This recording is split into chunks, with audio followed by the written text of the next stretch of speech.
Breaking news చూస్తున్నాం. ప్రకాశం జిల్లా Darsi assembly ticket పై టీడీపీలో రగడ కొనసాగుతోంది. మంత్రి సిద్ధ రాఘవరావుకి అసెంబ్లీ కాకుండా పార్లమెంట్ టికెట్ కేటాయించడంపై ఆయన అనుచరులు అసంతృప్తితో ఆందోళనలు చేస్తున్నారు. దర్శి అసెంబ్లీ టికెట్ సిద్ధ రాఘవరావుకు ఇవ్వాలని దర్శి నుండి అమరావతికి చేరుకున్న సిద్ధ అనుచరులు సీఎం నివాసం వద్ద ఆందోళన చేస్తున్నారు.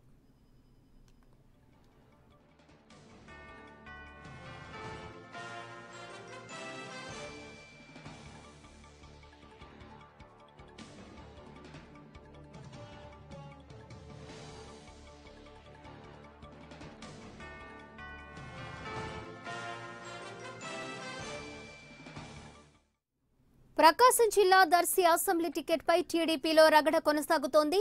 మంత్రి సిద్ధ రాఘవరావుకి అసెంబ్లీ కాకుండా పార్లమెంట్ టికెట్ కేటాయించడంపై ఆయన అనుచరులు అసంతృప్తితో ఆందోళనలు చేస్తున్నారు. దర్శి అసెంబ్లీ టికెట్ సిద్ధ రాఘవరావుకు ఇవ్వాలని దర్శి నుండి అమరావతికి చేరుకున్న సిద్ధ అనుచరులు సీఎం నివాసం వద్ద ఆందోళన చేస్తున్నారు.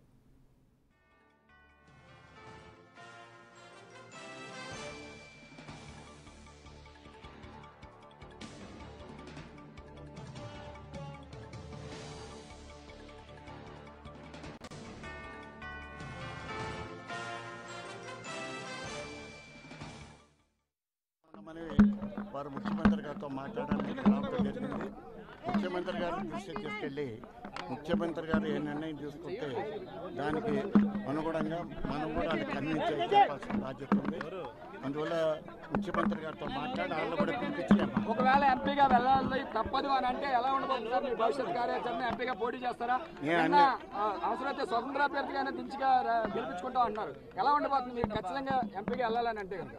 నేను అన్ని ముఖ్యమంత్రి గారితో మాట్లాడి నిర్ణయం తీసుకుంటాం. వారితో గంటలో మాట్లాడతాం. ఏముంది అండ్ మొన్న ఆల్రెడీ మీకు స్పష్టం చేసినట్టుగా తెలుస్తుంది ఎంపీగా పోటీ దించండి అని చెప్పి. సరే ఇవాళ మాట్లాడు, ఈ రోజు మాట్లాడు. ఒకవేళ సార్ తప్పదు అంటే కనుక సీఎం గారు వెళ్ళాలంటే లేకపోతే ఏం చేస్తారు సార్? నేను కూడా మన కార్యకర్తలతో మాట్లాడి నిర్ణయం. సీఎం నివాసం వద్ద సిద్ధ అనుచరులు ఆందోళన నిర్వహిస్తున్నారు. ఇక ఇదే అంశానికి సంబంధించి మరింత సమాచారం మా సచివాలయం ప్రతినిధి ఎంపీ రావు లైవ్ లో అందిస్తారు. ఎంపీ రావు, చెప్పండి. సిద్ధ అనుచరులు సీఎం నివాసం వద్ద ఆందోళన చేస్తున్నట్లు తెలుస్తోంది. అసలు ఏం జరిగింది, వివరాలేంటి?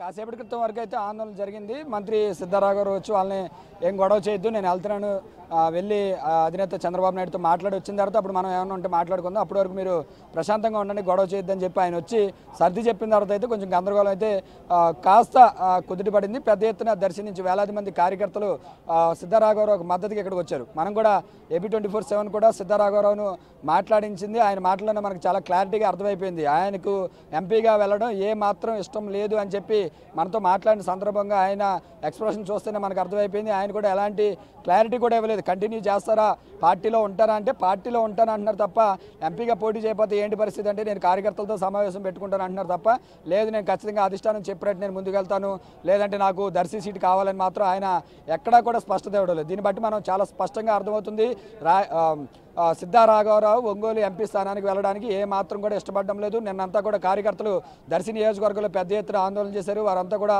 ఈరోజు ఉదయం దర్శి నుంచి బయలుదేరి కొద్దిసేపటి క్రితమే ముఖ్యమంత్రి చంద్రబాబు నివాసానికి కూడా చేరుకున్నారు. పెద్ద ఎత్తున ఆందోళనకు దిగినటువంటి పరిస్థితుల్లో మంత్రి సిద్ధ రాఘవరావు స్వయంగా ఇక్కడికి వచ్చి కార్యకర్తలందరినీ కూడా కొద్దిగా సద్దుమణిగేలా చేశారు. ఆ తర్వాత అధినేత చంద్రబాబు నాయుడు వద్దకు సిద్ధ రాఘవరావు వెళ్ళారు. కానీ ఈయన మనసులో మాత్రం ఎంపీగా ఆయన ఆఫ్ ద రికార్డు కూడా చెప్తున్నారు, ఎంపీకి వెళ్ళడం ఆయనకు కూడా ఇష్టం లేదు. దర్శి నియోజకవర్గాన్ని ఎంతో కాలంగా ఈ మంత్రిగా ఉన్న సమయంలోనే కాకుండా 7 సంవత్సరాలుగా నేను దర్శి నియోజకవర్గాన్ని ఎంతో అభివృద్ధి చేశాను, ఇలాంటి సమయంలో నాకు ఎంపీగా వెళ్ళమంటున్నారు అని చెప్తున్నారు తప్ప అధిష్టానం ఎలాంటి నిర్ణయం తీసుకున్నప్పటికీ కూడా నేను ముందుకు వెళ్తాను అని చెప్పి మాత్రం ఎక్కడా కూడా సిద్ధ రాఘవరావు స్పష్టం చేయలేదు. పెద్ద ఎత్తున కార్యకర్తలంతా కూడా సిద్ధ రాఘవరావుకు అనుకూలంగా ఇక్కడికి పెద్ద ఎత్తున దర్శి నుంచి వందలాది మంది కార్యకర్తలు ఇక్కడికి చేరుకుని సిద్ధ రాఘవరావుకు ఖచ్చితంగా ఎమ్మెల్యే సీటే ఇవ్వాలి, వేరే ఎంపీ సీటు వద్దు, ఎమ్మెల్యేనే ముద్దు అంటూ పెద్ద ఎత్తున ఆందోళన కూడా దిగుతున్నారు. చెప్పండి సార్, ఎక్కడి నుంచి వచ్చారండి మీరు? ఏంటి? నేను దర్శి జడ్పీటీసీనండి. దర్శి మామూలుగా ఎమ్మెల్సీగా సిద్ధరాఘవరావు గారిని మన సీఎం గారు పంపించారు. ఆ రోజులలోనే ఎమ్మెల్సీగా వచ్చేసి దర్శి నియోజకవర్గ అభివృద్ధి ఏ విధంగా చేశాడంటే వాళ్ళ అమ్మా నాన్నగారు ట్రస్ట్ నుంచే 250 కోట్లు ఖర్చు పెట్టేసి తాగటానికి మంచినీరు కానీ ప్రతి ఒక్క సహాయాలలో ఎంతో పరిస్థితులను ఎదుర్కొని అసలుకి మనకు 15-16 సంవత్సరాల క్రితం ఏమీ లేని పరిస్థితిలో డి అంటే డి అనే పరిస్థితిలో ఎదురు వచ్చేసి దేనికైనా నేను సిద్ధంగా ఉన్నాను, దర్శి నియోజకవర్గాన్ని అభివృద్ధి నేను ఏదైనా చేయగలనని ఆ ధీమాతో దర్శికి వచ్చేసి దర్శి అభివృద్ధి చేసి ఆ విధంగా చేస్తూ కూడా పరిస్థితి ఏందయ్యా అంటే ఎమ్మెల్యేగా గెలిచిన తర్వాత రాష్ట్ర మంత్రివర్యులు అయ్యేసి 5 సంవత్సరాల మంత్రిగా ఉండి దర్శి నియోజకవర్గ అభివృద్ధిని ఏ విధంగా సంధించారంటే మీరు చెప్పండి సార్. నేను దర్శి నియోజకవర్గం నుంచి వచ్చాను సార్. ఈరోజు చంద్రబాబు నాయుడు గారు బూత్ కన్వీనర్లు ఏరియా కవర్లు ఈరోజు పార్టీకి పటిష్టంగా పనిచేయాలని చెప్తా ఉన్నారు. అయితే ఆ బూత్ కన్వీనర్లు ఏరియా కవర్న కనీసం సమాచారం లేకుండా ఈరోజు ఎంపిక పడడం అనేది చాలా బాధాకరం. ఈరోజు మా నియోజకవర్గం 243 మంది బూత్ కన్వీనర్లు ఉన్నారు, 30 మంది ఏరియా కోఆర్డినేటర్ ఉన్నారు. అందరూ కూడా రావడం జరిగింది. అవసరమైతే మా సిద్ధారావు గారి కోసం సేవామిత్రం కూడా కలుపుకొని మేమందరం వీటిగా మళ్ళీ ఇక్కడికి వచ్చి ఆయన్నే కోరుకుంటున్నాం. అధిష్టానం ఎంపీగా వెళ్ళాలి తప్పదు అంటే ఎలా ఉండబోతుందండి భవిష్యత్ కార్యాచరణ? ఏం చేస్తారు మీరంతా కూడా? మేమైతే ఆయన కానప్పుడు ఆయన వారి కుటుంబం నుంచి వారి కుమారుడు సిద్ధార్థ యువనేత ఎవరైతే ఉన్నారో వారి కుమారుని కానీ లేదంటే వారి మేడం గారు లక్ష్మీపద్మ ఉన్నారు, వారిలో ఒకరిని ఖచ్చితంగా కేటాయించాలని చెప్పి తెలియజేస్తున్నాం సార్. ఇప్పటికే దర్శి స్థానానికి ఉగ్ర నరసింహారెడ్డి పేరు కన్ఫర్మ్ చేశారు. ఒక నిమిషం 2012 నుంచి ఇన్ఛార్జికి ఇచ్చారండి సిద్ధారాఘరావు గారిని. అప్పుడు నేను మండల పార్టీ ప్రెసిడెంట్ని. ఆయన సొంత నిధులతోటి దర్శిని ఎంతో అభివృద్ధి చేసిండు. మినిస్టర్గా వచ్చి అసలు ఎన్నడూ లేని రాష్ట్రం లేని విధంగా మన దర్శి నియోజకవర్గాన్ని సొంత నిధులతో గవర్నమెంట్ మంత్రిగా ఉన్నప్పుడు ఎంతో అభివృద్ధి చేసిండు. ఇంకొక 5 సంవత్సరాల కనుక మాకు మినిస్టర్గా ఆయన ఉంటే దర్శి మాకు బాగా డెవలప్ అవుతుందని మేము కోరుకుంటున్నాం. మాకు ఆయన అభ్యర్థిగా కావాలి, ఆయన కుటుంబ సభ్యులు ఒక కావాలని. ఎమ్మెల్యేగా కాకుండా ఎంపీగా ఇచ్చి వేరే వారికి ఉగ్ర నరసింహారెడ్డికి ఇవ్వాలనే ఆలోచనలో కూడా అధిష్టానం వేరే వాళ్ళకి ఇస్తే కోఆపరేట్ చేస్తారా మీరు? ఎవరికి ఇచ్చిన సిద్ధారావు కుటుంబం తప్పితే ఎవరు వచ్చినా మేము సహకరించలేదు. ఒకవేళ అధిష్టానం నుంచి ఎంపీగా ఆయన కేటాయిస్తే అవసరమైతే నోటాకైనా దర్శులు వేసుకుంటామని తప్పితే ఎవరికి మేము సహకరించేది మాత్రం ఉండదు. ఏదైనా సిద్ధారావు 3,000 కోట్ల వర్క్ చేసి ఈ రోజు కొత్తగా వచ్చిన వ్యక్తికి ఇస్తే, పార్టీ మారి 15 రోజులు అయిన వ్యక్తికి ఇస్తే 38 సంవత్సరాల నుంచి పార్టీ అభివృద్ధి చేసి ఏ విధంగా ఎటువంటి ఇబ్బంది లేకుండా మాకు బొట్లపాలెం బ్రిడ్జి కానీ 3,000 కోట్ల వర్క్ చేశాడు. పార్టీ మారిన వ్యక్తి ఈ రోజు దర్శిస్తే దర్శులు ఎంపీటీసీ ఎవరు ఎంపీపీ ఎవరు అనేది తెలియదు ఆయనకి. ఇటువంటి వ్యక్తికి ఇస్తే మేము నోటాకేస్తాం కానీ చేసే సమస్య లేదు.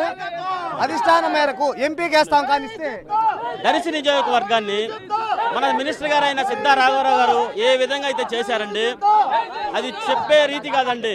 30 సంవత్సరాల క్రితము దర్శి అంటే ఎవరికి తెలియదు సార్.